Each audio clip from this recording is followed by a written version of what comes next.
አርቴታ ቡድን ፈተናው ቀላል አይሆንም። ማክሰኞ ምሽት ግን ሪያል ማድሪድን በደርሶ መልስ አሸንፎ የመጣ ቡድን ደግሞ በሌላ ስነልቦና፣ በሌላ አቀራረብ፣ በሌላ ወኔ፣ በሌላ በራስ ላይ ባለ እምነት መምጣቱ አይቀርም።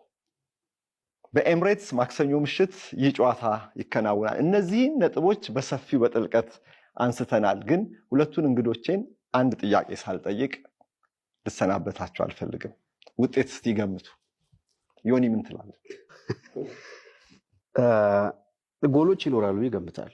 ምክንያቱም ጨዋታው ኤንድ ቱ ኤንድ ነው የሚሆነው። ፓሪስ ለመከላከል ብዙ ኔጌቲቭ እግር ኳስ የሚጫወቱ ቡድን ነው። ሁለቱም ስፔሶች ያገኛሉ የሚል እምነት አለ። አርሰናል 2-1 ሊያሸንፍ ይችላል። ምክንያቱም ጥሩ ዲፌንስ አለው። እውነት ለመናገር ጎል ይቆጠርበታል፣ ግን ያሸንፋል። ሊቆጠርበት ይችላል፣ ግን አድቫንቴጅ ይዞ ይሄዳል ብዬ የማስበው 2-1 አድቫንቴጅ ግን ለአርሰናል በጣም አደጋ አለው። አጠቃላይ አርሰናል ሊያልፍ ይችላል ካልከኝ ግን ኤምሬትስ ላይ ቢያንስ ፓሪስ ሳን ጀርመን ከአንድ ጎል በላይ ቢያንስ በሁለት ጎል ልዩነት ማሸነፍ ዋስትና ይሰጠዋል። አለዚያ አንድ ጎል በጣም አደጋ ያለው ይመስለኛል። ትልቅ እርምጃውን መራመድ ያለበት ኤምሬትስ ላይ ነው ካልን ውጤት እኔ የፓሪስ ሳን ጀርመን ቅድም ብዙ ጠንካራ ጎኖች አንስተናል። ግን የአስቶን ቪላው ጨዋታ ላይ የተመለከትነው እንግዲህ አስቶን ቪላ ምንድነው ምንም አይቀረውም። ከዛ በኋላ ሁለት ጎል ተቆጥሮበታል በሜዳው።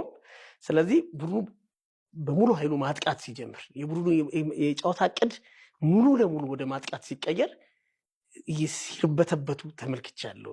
እድሎች ብዙ ሲፈጠርባቸው የአስቶን ቪላ ደካማነት እንጂ የዛለት አስቶን ቪላ ማለፍ ይችል ነበር።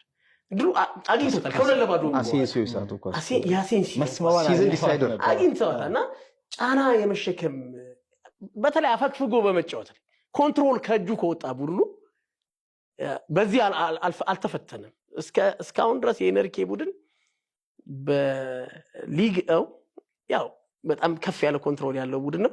በሻምፒየንስ ሊግ ቡድኑን እንደሚፈልገው ሲገነባው ድረስ ለኮንትሮል በጣም ይቸገር ነበር። እንደውም እሱ ቴክኒካል ኤሪያ ላይ ቆሞ ብዙ የሚያወጣው ቃል ኮንትሮል የሚል ቃል ነው ይባላል እና በዛ በተቸገረባቸው ሰዓታትም 3 ጨዋታዎች ሲሸነፍ ተከታታይ ተመልክተናል።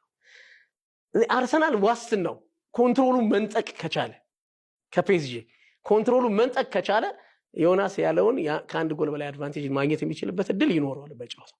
ኮንትሮል ሼር ካረገ ኮንትሮል አሳልፈው ከሰጠ ግን ኤምሬትም እኔ ለአርሰናል ዋስትናው ነው ብዬ አላስብም። ቶማስ ፓርቴ ከሌለ ደግሞ አርሰናል አማካይ ክፍሉ ላይ ይሄን ኮንትሮል ለማግኘት ይቸገራል።